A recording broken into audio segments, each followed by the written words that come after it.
அழகான காட்டுல ஒரு பெரிய மாமரம் ஒண்ணு இருந்துச்சு. அந்த மாமரத்துல நிறைய மாங்காய்கள் காய்ச்சி இருந்தது.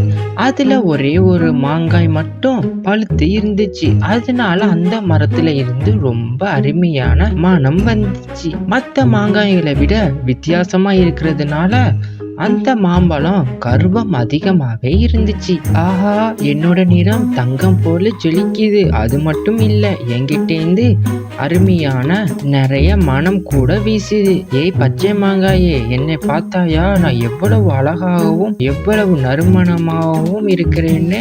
ஆமாம், பார்ப்பதற்கு மிகவும் அழகாத்தான் இருக்கிறீங்க. நான் இன்னும் கொஞ்ச நாட்கள்ல நானும் உன்னை போலே ஆகிடுவேன். என்ன நீ என்ன சொன்ன? அது மட்டும் நடக்கவே நடக்காது. யாரும் என்னோட அழகிற்கு வர முடியாது. என்னை போன்று நறுமணங்களையும் வீச முடியாது. அப்படி அந்த பழுத்த மாம்பழம் தன்னை பத்தி